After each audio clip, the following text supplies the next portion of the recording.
নমস্কার আমার প্রিয় দর্শক বন্ধুরা, আমার চ্যানেলে তোমাদের সকলকে স্বাগত জানাই। আজ আমি বানাবো দই কাতলা। গরম গরম ভাতের সাথে দই কাতলা খেতে অসাধারণ লাগে। দই কাতলা বানানোর জন্য আমি নিয়েছি 2 পিস মাছ, একটা বড় সাইজের পেঁয়াজ, অল্প আদা, 8টা রসুনের খোয়া আর 2টো গোটা কাঁচা লঙ্কা।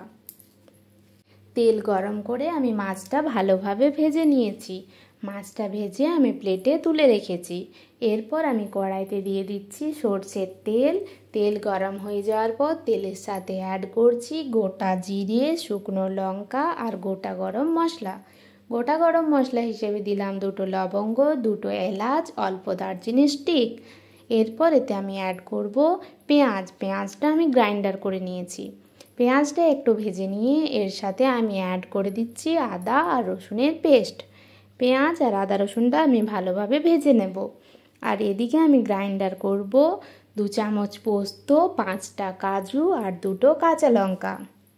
মশলাটা যখন আমার ভালোভাবে ভাজা হয়ে গেছে এর সাথে আমি অ্যাড করে দেব গ্রাইন্ডার করা পোস্ত আর কাজু বাটা।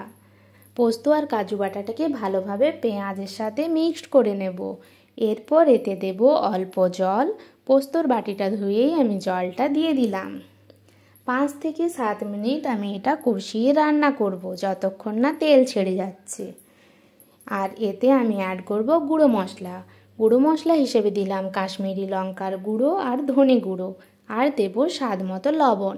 মাছটা ভাজার আগে যেহেতু আমি লবণ দিয়েছিলাম তাই লবণটা আমি কম পরিমাণেই দিলাম। মশলাটা আমি 5 থেকে 7 মিনিট টাইম নিয়ে কষিয়ে নিচ্ছি।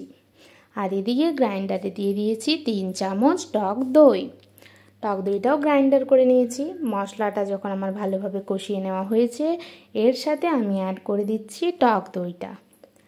টক দই যখন দেব অবশ্যই গ্যাসের ফ্লেমটা কমিয়ে দেব, তাছাড়া দইটা কেটে যেতে পারে। দইয়ের বাটি ধুয়েও আমি অল্প জল দিয়ে দিলাম। 5 থেকে 7 মিনিট টাইম নিয়ে আবার আমি মশলাটা কষিয়ে নেব। মশলাটা আমার অনেকটা কষানো হয়ে গেছে, মশলার থেকে তেল ছেড়ে দিয়েছে। এরপর এর সাথে আমি দিয়ে দেব ভেজে রাখা মাছগুলো। ভালোভাবে নাড়াচাড়া করে মাছগুলোকে মশলার সাথে মিক্স করে নেব। মাছগুলো ভালোভাবে মশলার সাথে মিক্স করে নিয়েছি। এরপর এতে আমি দিয়ে দিলাম 1 কাপ উষ্ণ গরম জল। এরপর এটা আমি ভালোভাবে নাড়াচাড়া করে নিয়েছি। এরপর এটা আমি 10 থেকে 12 মিনিট টাইম নিয়ে ঢেকে রান্না করব। তবে অবশ্যই মাঝে মধ্যে ঢাকা খুলে নাড়াচাড়া করে আমি দেখব যে তরকারিটা আমার ঠিকঠাক আছে কি না।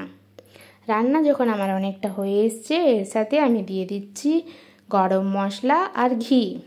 ঘি দিলে খাবারের স্বাদ ভালো হয়, সেই জন্য আমি ঘিটা অ্যাড করলাম। গরম মশলা আর ঘি দেওয়ার পর আবার আমি 2 থেকে 3 মিনিট রান্না করতে থাকব। দই কাতলা বানালে আর কোনো তরকারি বাড়ির কেউই খাবে না আপনার। এই তরকারি দিয়েই সব ভাত খেয়ে নেবে। এরপর এটা আমি প্লেটে সার্ভ করে নেব। যারা এখনও আমার চ্যানেলটি সাবস্ক্রাইব করনি অবশ্যই চ্যানেলটি সাবস্ক্রাইব করে দিও। ধন্যবাদ।